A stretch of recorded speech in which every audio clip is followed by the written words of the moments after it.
From the East Texas Sports Network studios, powered by Texas Dairy Queen, a tradition of excellence, the ETSN podcast, where Clint Buckley and Mike Graham offer their, well, they just talk. It's the lowdown on everything high school football in East Texas. And now, Clint Buckley and Mike Graham. Hello, everyone, and welcome to the Week 3 edition of the ETSN.fm podcast. I'm Clint Buckley, and I'm joined, as always, by Mike Graham. What's going on, Mike? I'm just happy to be here. It's Week 2. Things are it's Week 3, actually. Yeah. Time's flying. It's podcast number 2. So we've got some really good games this week, and I'm really excited to talk about them. Well, let's get right into it. Through 2 weeks, we're starting to get a clearer picture of the what the 2016 season is beginning to look like. And after the weekend, we'll almost be one-third through the regular season. Can you believe that? Yeah, it's kind of sad. Yeah, it is. All right, well, first let's recap the week last week real quick. John Tyler off to an impressive 2-0 start after their 30-14 win over Ennis. Big play was the difference in that one, a long touchdown pass to Damian Miller. Yeah, and working against Ennis is pretty complicated because they like to run the ball. They're very physical with you, and it's tough to break away from them. Ultimately, JT doubles up on them. And that's an impressive win. John Tyler struggled with them when they were in a district together the past 2 years in 5A, splitting that series 1-1. So to go to their place and get a win, avenge the loss from 2014 was a really nice step for this program. And I think we're both pretty high on John Tyler right now. Marshall could be in trouble. 56-7 loser last week to Longview. I guess Longview got the revenge that they seeked from last year's loss. I think it was the first loss to Marshall since 2000. They get revenge in a big way. Through 2 weeks, Marshall's got a lot of things to figure out. Absolutely, and it's not just one facet of their game. It's a lot of them. But if you're going to point the finger in one direction, it's offense. You're probably going to have to make some changes there. Yeah, I mean, we figured that things might be a little bit different on offense for them this year, considering that they graduated their two best receivers in Jaquavian Dabbs and Terrell Patton, along with their quarterback, Justin Hart. So far, things haven't been working on offense. 7 points in each of the first two games. The defense really let them down last week against Longview, but offensive changes are coming from Marshall because at 0-2, I think they're one of the most disappointing teams we have in the area through 2 weeks. So it'll be interesting to see how Marshall rebounds moving forward. Texas High, speaking of District 16 5A, they're looking awfully good through 2 weeks. They entered the top 10 in Class 5A in the AP poll this week. They're at number 10. They have a couple of impressive wins to open up their season against Bishop Lynch, a private school up in Dallas. And then last week, their cross-town, cross-state rival, Arkansas High, 37-7. Texas High is looking pretty good. They're looking pretty good. I think that their non-district schedule is mostly about confidence builders because they haven't played anyone their size, and that streak's going to continue this week, although they're playing a very athletic team. We're going to dive into that game. But yes, they're putting together some nice numbers, the numbers that you would expect from a team playing smaller schools around it. And if you look at it, we'll talk more about their game this week against Liberty Ilo in a minute, but if they run the table in non-district, they have Liberty Ilo this week, Kilgore next week before they start district play. You look at the rest of District 16 5A, not too impressive. We thought Marshall was going to be Texas High's biggest challenge for the district title. They have not looked good through 2 weeks. Hallsville got shut out 49-0 to Wiley East a week ago. They're 0-2. Sulphur Springs is struggling. Mount Pleasant is struggling. Pine Tree is struggling. I mean, it's it looks like Texas High. If everything keeps rolling for them and they can stay clear of injuries, they got a chance to go 10-0. Yeah, and to summarize that district, there are a lot of teams out there that can get to the playoffs and start a little bit of momentum for themselves in next season because your normal contenders, other than Texas High, are not performing right now. But there is a long way to go. And circling back to Marshall, they've got a game this week against Monroe, Ouachita Parish High School in Louisiana. And I mean, you win that one, you're right back in feeling good. Everyone's at the starting point. Yeah, no matter how you get a win at this point, if you're Marshall, you'll take it, considering how the first 2 weeks have gone. Gilmer, what can you say about them? I mean, we've both seen them now. The first 2 weeks of the season, they're once again they're doing whatever they want on offense. They score 61 points in the season opener. They follow that up with 70, including 50 in a row against Center last week. You were at the game against Center. Gilmer, they're rolling. They're very good, and they're not weak at any one position. And I think There's still a long way to go, and injuries can destroy a team. But right now, I think that they're probably in that top 4 for all of 4A Division II. It should be an exciting year as long as everyone stays healthy. And keeping it in 4A, Henderson and Carthage, through 2 weeks, you know what? I think they're every bit as good as we thought they were, and they're definitely on a collision course for a district championship game later on in the season. Yeah, absolutely. Carthage is 1-0 because of its lights out game against Gladewater. A game they were winning, by the way. Right, but looking really good. They had to change a quarterback, and they lost a great one in Joshua Blissett, and Kason Davis has come in and done really well for them. And then Henderson, like we said last week, I think they're just mad about how last season ended. Mm-hmm. Took it to heart in the offseason, and Tristan Ebner kind of personifies that. 7 total touchdowns, scoring in every single way you could possibly imagine: throwing, kick return, defense, receiving. Yeah, he's a problem. Yeah, it's looking like it's a good year, and we're looking forward to their head-to-head game in District 9 4A Division 1. Well, before we get to all of that, we have to talk about this week coming up, Week 3. And we've got several intriguing matchups this week. I wish there were more than just 2 of us, or we can be at more than one place at once, because there are a lot of good teams or a lot of good games on the schedule this week. And I guess we'll start with Lindale against Van. Van has looked awfully impressive in their first 2 weeks. They beat Mineola, a team that we felt like before the season had a chance to go all the way to the state championship game. Yeah, and still feel that way. In 3A. They beat them by 20 points in the opener. They come back and beat a very good Princeton team the next week, double them up 56-28. Princeton had beaten Salina the week before. So Van has come out of the gate looking pretty strong, and they're going to have a test this week against Lindale, I think. Yeah, I think so too. This is kind of Van's ascension. They played a 3A team. They played a 4A team, which is the same size as them last week, and blew them away, which was exciting because that team had beaten Salina the week before. And now here they are on the 5A level to play a game. And the problem for Van, I think, isn't the names on Lindale so much as it is the numbers and depth that they're able to throw. They can rotate players in and out and kind of tire them out. But Van's done pretty well against Lindale recently. Won in 2014, played a really tight game last year and lost. So I think that things are decent for them. I think that you'd probably look at Lindale as a favorite. I really like Montana Metter, and some of his receiving pieces are doing well, and their defense, I think, is closer than farther away from finding its footing from last year's awesome team. So it should be a really interesting game. Is this a game, do you feel like, if Van were to come out with a win, that's the win where everybody takes a step back and says, okay, they may be for real now? I think so, and that's exactly what happened 2 years ago when they went 10-0 in the regular season. They beat Lindale, and then they just kind of cruised along their district. Now, their district's tougher than it was in 2014, but yeah, they look really good. They're a complete team. The next intriguing game on the schedule for this week is a battle in Texarkana, a battle for city bragging rights between Liberty Ilo and Texas High. This game's interesting. You've got Liberty Ilo coming in at 0-2, but that could be a little bit misleading considering the first 2 opponents this season have been Gilmer and Carthage. They performed admirably against Gilmer in the opener, 61-55. It was a close game. And then last week, Carthage got up big, and Liberty Ilo tried to come back in the second half. The final score ended up being 34-20, but it's a tough way to start the season for Liberty Ilo at 0-2, but they have to take some comfort in that they're playing some really good teams right now. Absolutely, and they're very athletic. They might even have more raw athletes than Texas High, but it's another 4A versus 5A situation where Texas High has the depth. They have a great quarterback who is already committed to North Texas, and Cade Pearson. They have a receiver, Quan Hampton, who's got a couple of mid-level offers from Division I, and there's a lot to like. Their defense is really complete. It's I think it's a pretty even game. Yeah, I mean, I'm looking forward to this just to see how it turns out for both teams, really. Because if you look at Liberty Ilo, even if they lose, if it's a competitive game, people say there's no such thing as moral wins.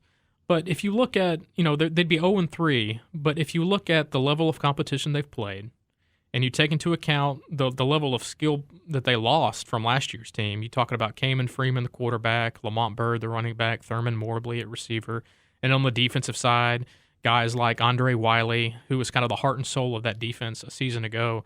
For them to be 0-3, but not really getting blown out in any of those 3 games against really good teams. I mean, that'll say a lot for Liberty Islo, and I think that'll let people understand that it's going to be okay down the line for Liberty Islo. On the other side, if Texas High comes out and dominates and really takes it to Liberty Islo, I think they kind of, back up, their ranking just to some degree in 5A at number 10. And I think that if they come out and they play well and they win by 2 or 3 touchdowns, I think you have to say Texas High is going to be a real key not only in that district in 16-5A, but they could make some noise in the playoffs as well. That's right, as long as they can avoid Highland Park in the first round, which they would by theoretically winning their district, thinking that Highland Park's going to win its district in the Metroplex. For Liberty Islo, and I absolutely agree with everything you just said. For Liberty Islo, I think if they do end up in the 0-3 hole, it's really just going to be about how they respond. Them and their coaching staff. You got to be like, guys, we're playing great competition. We're not going to see these guys again for a long time, and we have a chance to develop. And more than that, none of these games apply to our playoff chances. And we've got a good district outlook, so just stick with us. The next game I want to talk about here is White House against Carthage, that taking place in Carthage on Friday night. These two teams have a recent history against one another. They played a home-at-home series back in 2013 and 14. White House was able to win both. They won the first meeting in Carthage, I believe, by a couple of points. And then when they met the next year in White House, that was the senior year of both Patrick Mahomes and Blake Bogenschutz. I believe White House was number 3 in the state in Class 5A at the time. Carthage was number 1 in 4A.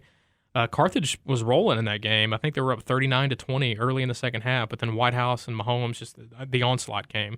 Obviously, 2 different teams now. Mahomes is gone, Bogenschutz is gone, but I still think this is an intriguing matchup because you look at White House, they're 2-0. They only won 2 games all of last season, and their defense has looked really good through 2 weeks. I was doing some research on them earlier in the week for my preview of this game, and they've already forced 7 turnovers in 2 games. They have 8 sacks, and they've only allowed 22 points in 2 games against Hallsville and Chapel Hill. So it's really been the defense that's carried White House so far. And Carthage is playing pretty complete football right now. Their offense is in high gear. They finally got running back Keontae Ingram loose last week. He had well over 100 yards, almost 180 yards on the ground, 2 touchdowns. You mix that in with the quarterback play of Kason Davis and the emerging receiving core, which features senior Roderick Callaway and junior D. Bowens. Carthage looks like they could give White House some problems, and particularly White House's defense. Yeah, I think this game's very evenly matched. I think you look at White House's 5A program, and then you look at any 4A program. They played Chapel Hill last week, and you're like, well, they've got some running backs that are too big for these fronts. That's not the case at Carthage so much. No. So I would make this game a pick'em game. Yeah, and I might even give Carthage a slight edge considering they're playing at home. It's their first home game of the season, so that'll be fun to kind of pay attention to on Friday night. Next, we turn to our game of the week. You'll be there in Pittsburgh. It's Henderson and Pittsburgh, a couple of undefeated teams going at it this week. We talked a little bit about Treston Ebner. What kind of team is Pittsburgh going to throw at Henderson this week? Well, they're a team in transition away from quarterback Brian Baca, who was very good for Pittsburgh last year. He graduated. Now he's part of the East Texas Baptist University program. And they've got a sophomore that's running things there now named Jalen Jemerson. And he's doing well. He's averaged more than 100 yards passing per game with a 3 touchdowns to 2 interceptions ratio. But they're being carried right now by Red Shields, who we thought was going to be a receiver. He's now a running back, and he's over 300 yards already. So lots of balance. And that just because of what Red Shields is doing compared to what Jemerson is doing in the passing game, that Henderson would like to come up and stop the run and force Jemerson to grow up and be a man immediately with a great secondary as part of Henderson's defense. So I think the key in this game is Jalen Jemerson and how well he can throw the ball. And if he can't throw the ball, how well can he maneuver in open field? Yeah, I think that's a great point, Mike. The thing I'm most looking forward to in this game is Pittsburgh has a young receiver, sophomore named Keontae Burns, who has already picked up a Division I offer. I believe he was the first sophomore in East Texas to pick up one, a couple of months ago, and it's kind of a a measuring stick game for him because he's going to be going up against two very good defensive backs for Henderson. We mentioned Treston Ebner, also LaKendrick Van Zant, who plays some safety for Henderson. Both TCU commitments. Both TCU commits. So this is a big statement game, I think, for somebody like Keontae Burns. And then you also have a more established receiver in DeJour Dow for Pittsburgh. And you mentioned that Jimerson's played well so far at quarterback. So I think that's a big key in this game is how Pittsburgh's passing game is going to operate against that Henderson secondary. Also, going down to some of the smaller schools, we've got another very intriguing matchup here, and I'm having a tough time trying to handicap this one because I think I could go either way. It's ARP against Alto. Right, I really like this game. It should be fun. You've got an Alto defense that's already recorded, I think, 48 plays for negative yardage, and that's ahead of like opposing offensive penalties and turnovers, which I think they have 3 turnovers so far. And, ARP has a great running back in Casey Medlock. He's committed to SMU. But if these guys get to him before he can bypass his own offensive line, he's not going anywhere. Yeah, what's ARP going to? What's ARP going to be able to do? That after that Week 1 loss against Tatum, 24-14, they come back strong last week, beat a pretty decent Hugh Springs team, 42-20. Now I think this Alto team. It may sound crazy to say because they're in 2A, but this may be the toughest test that ARP faces until they get into district. Right, definitely defensively versus offensively for ARP on offense. Their O-line's just going to have to step up and protect their most valuable assets, which is their offensive backfield, Medlock and Tyler Stewart at quarterback, and they're going to be fine. But if the offensive line can't do that, Alto has some offensive weapons that are explosive too and can pull away in this game. Well, that's all taking place on Friday, those games that we just talked about. On Saturday, me and Mike will be heading across the border to Louisiana for the annual Battle on the Border at Independence Stadium in Shreveport. A couple of East Texas teams carrying the flag for Texas this weekend.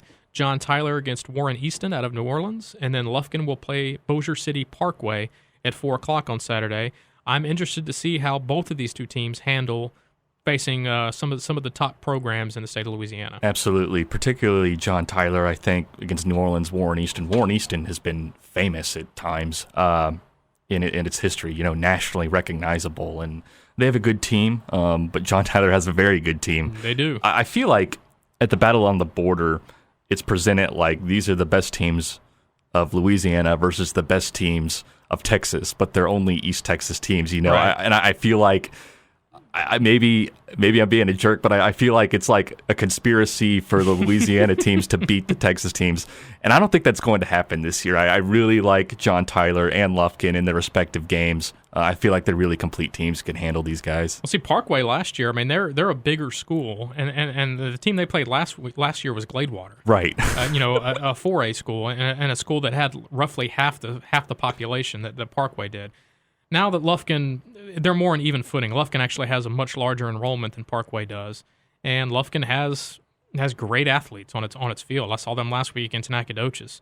They have hard hitters on defense, led by Savon Fields, who's been playing great at safety for them. And then the offense is very explosive with Cordell Rogers, and then the receiving core of Dalen Phillips, Malik Jackson, Javante Ellington all had big plays last week against Nacogdoches. So, Lufkin Parkway. I think Lufkin has an edge in that game. I know Parkway has got some really talented players on their roster, but I think going back to our point earlier in the show about depth, I think Lufkin has more depth. They have more bodies they can throw out there, and I think that's going to make a difference in the second half, especially if it's warm and muggy like we probably think it will be on Saturday. So I'll give Lufkin the edge in Parkway. John Tyler and Warren Easton, that's an intriguing matchup. Yeah, absolutely. You've got two really complete teams. Still need to look into Warren Easton a little bit, but I can tell you a lot about John Tyler, which is, you got a Houston commitment at quarterback. You have a Texas receiver commitment, obviously at receiver. You've got a couple of other good receivers around him, and then the defense has looked really good. You think about Ennis and once again how physical they were, and John Tyler won that game on defense. That's two back-to-back very good, impressive performances by the John Tyler defense against Plano West and Ennis, both holding those teams to 14 points each. John Tyler's looked very good on defense. I don't know that much about Warren Easton. I know that they're a traditional program. I think they went 12-2 last year and got all the way to the semifinals, I believe, in Louisiana. Our buddy Travis Yosting at the paper tweeted out some fun facts about Warren Easton as far as notable alumni, which includes Master P. Funkmaster P? Master That's P, the same guy? the rapper. Yeah. The rapper, Master P. And then Lee Harvey Oswald. Oh, boy. I'm sure they're a little bit more proud of Master P than they are of Mr. Oswald, but it's fun. I mean, that's more than I knew about Warren Easton the day before. Yeah, that's right. And I'm excited about the endless gumbo they serve at Independence Stadium. Yeah, food's always good. Food is always top notch. So looking forward to that on Saturday. Before we get out of here, let's give a shout out to our offensive and defensive players of the week. On offense, White Oak quarterback Heath Hood, a massive performance in last week's game against Bishop Gorman in White Oak's 49-38 win. Hood had 563 total yards of offense, which included 517 through the air, and he accounted for 6 touchdowns. So congratulations to Heath Hood of White Oak, our offensive player of the week.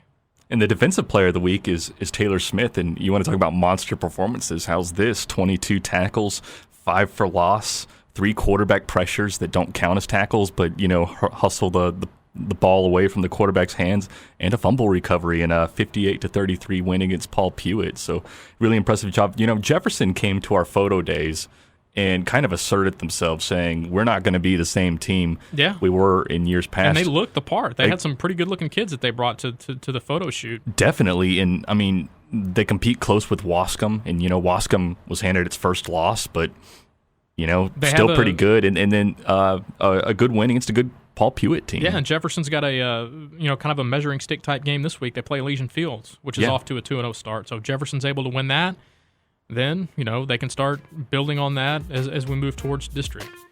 Well, that's going to do it for this week's podcast. Like always, if you have any questions or comments, please hit us up on Twitter. I'm at Clint Buckley. Mike is at Mike_ETSN, or you can hit up the mothership at ETSN.fm.